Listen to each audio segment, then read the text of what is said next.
या मिस्टर धीरज, आप कहाँ पे हैं? मैं होटल से बोल रहा हूँ। हम अभी माल रोड घूम रहे हैं। मिस्टर धीरज, मैं आपसे कंफर्म करना चाह रहा था, अभी आप शिमला अभी तो रुकेंगे ना अब? हाँ भैया, अभी तो 3 दिन का स्टे है। नहीं, मैं आपसे ये पूछ रहा था, आप रात को वापस आएंगे क्या? होटल में स्टे करेंगे? रात को वही रुकूंगा होटल में। मैंने अभी चेकआउट थोड़ी ना किया है यार, मैं वही रूम नंबर 422 में है ना आपका? हाँ 422 में ही हूँ। एक सेकंड रुकिए, इधर आ। सुन, अब वो कह रहे हैं रात में होटल में आकर रुकेंगे, क्यों नहीं तूने रजाइयाँ धोके रखी? Sorry sir. नहीं, क्या सॉरी? अब मैं उनसे बात करूं, उनसे ले लूं मैं? हेलो, ये सर हाउस कीपिंग का बंदा है हमारे होटल का। आपके रूम में सुबह इसने बेडशीट हटाई होंगी।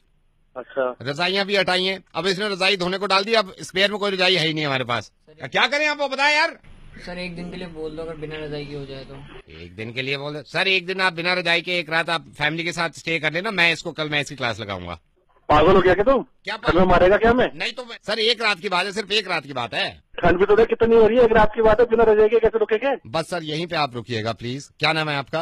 अरे मेरा नाम तो अपना बाद में बताऊंगा। तू कौन बोल रहा है? मेरा बोलना बहुत जरूरी है, आप सिर्फ सुनिएगा सर। मैं आपको अब क्लियरली बताता हूँ सर। मैं रेडियो मिर्ची से नवेद बोल रहा हूँ। ना मैं आपको परेशान करना चाह रहा था, ना मैं आपका ज्यादा वक्त लेना चाह रहा था। धीरज, आप सिर्फ 1 मिनट के लिए मेरी बात सुनिएगा, और मैं आपके जरिए कुछ हिंदुस्तान को ही नहीं बल्कि पूरी दुनिया को ही बताना चाह रहा हूँ। मैं लोगों को समझाने की कोशिश कर रहा था, तो सोचा कि कैसे समझाऊं। फिर मुझे पता चला कि आप हाल फिलहाल में शिमला में हैं, घूमने गए हुए हैं। शिमला के होटल के अंदर, जो कि रूम टेम्परेचर ज्यादा नहीं होता, वहां भी बिना रजाई के 1 रात गुजार नहीं सकते हम। सोचिए जरा, 1 रात के लिए अगर सोते हुए हमारे ऊपर से कोई लिहाफ खींच दे या रजाई हटा दे, तो कैसी बेचैनी से रात गुजरेगी। बौखला जाएंगे हम, पागल हो जाएंगे।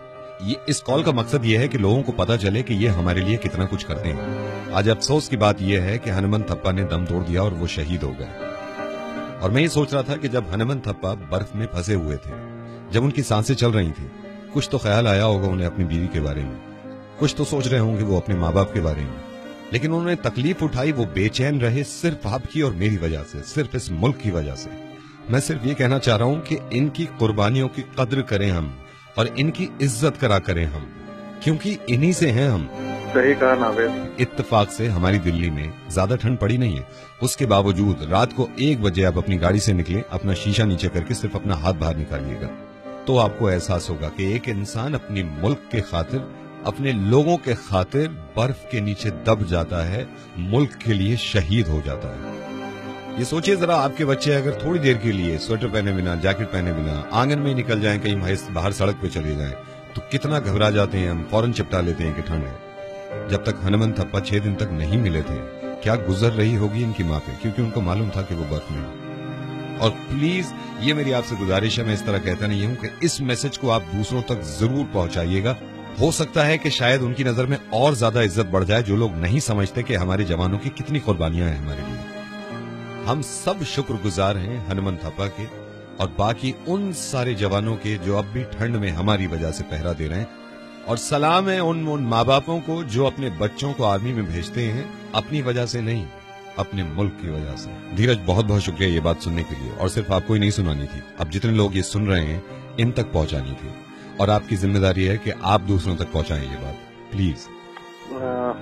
मैं सलूट करता हूँ हनुमंत थप्पा को, जिसने हम लोगों की वजह से अपनी जान दे दी और शहीद हो गया, और उनके साथ उन बाकी सोल्जर्स को भी जो उनके साथ शहीद हुए।